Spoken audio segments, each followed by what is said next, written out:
The world-famous Banff Centre is Canada's largest postgraduate school for the arts.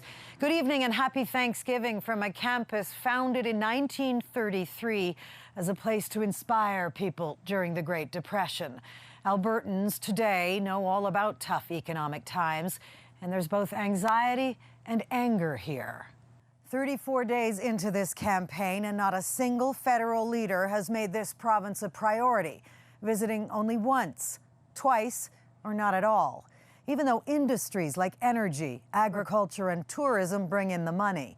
Of the 34 ridings here, all but 5 went Conservative in the last election, so not a lot of incentive to impress voters, feeling shrugged off from the pasture to the pulpit.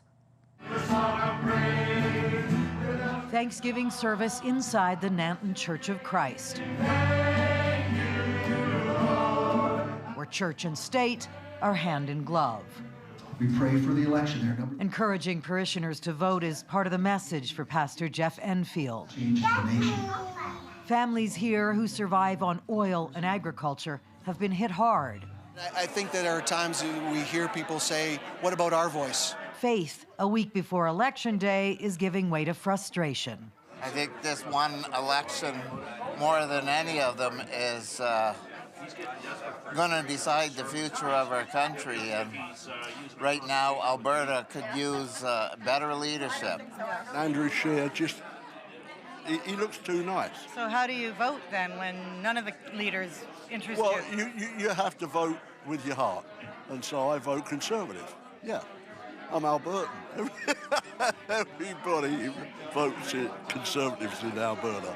A man of God that looks out for his people and goes after what's best for them. Ending a child's life is not best for the mom as well as that child.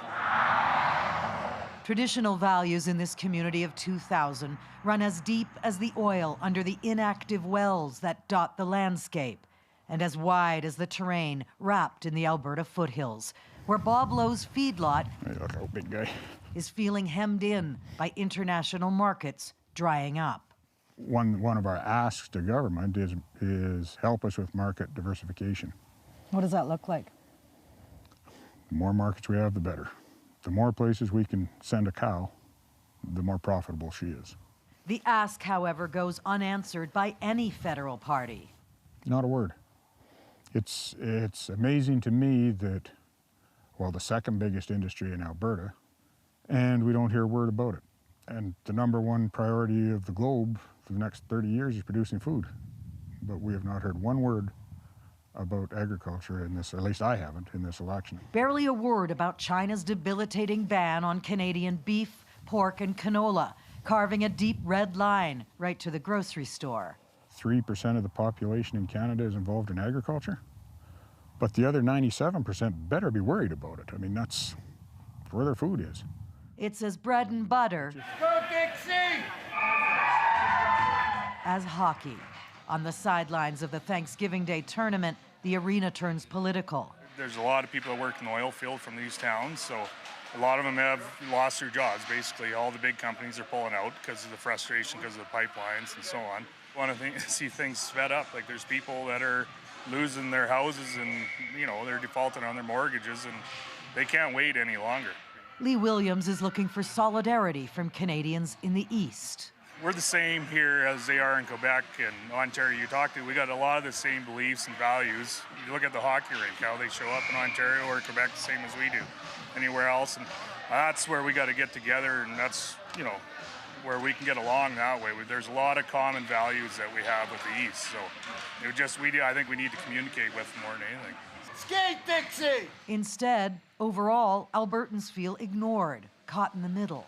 Do you think the Conservative Party can fix what's wrong in Alberta?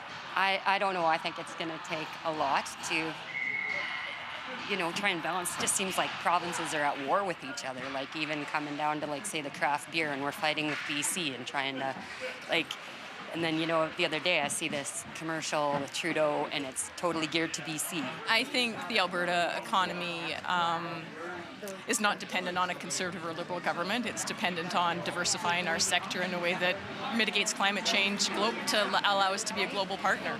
And we're not doing that. Make no mistake, they're keeping score. And there's an echo across the wide open spaces. Because the ballot box question for me is leadership. Back on Bob Lowe's 24,000 acres. Whoop, this way, Smokey. Smoke. Despite Alberta's rising unemployment rate, it's hard to find help. Laid-off oil workers can't afford the pay cut. So you want more immigration, not less? We want more immigration. More truths from a measured man on horseback, speaking for the salt of the earth. Do you feel first an Albertan or first a Canadian with all of the talk of Western alienation? No, I'm first a Canadian. I'm a nationalist. Well, maybe an eternal optimist, but I don't believe we'd be any better off separating. I think the way to work things out is nationally, and we've just got to pull together and do that. And my thanks to Bob Lowe, Virgil, and Josh, and all the people of Nanton for their insight and their openness.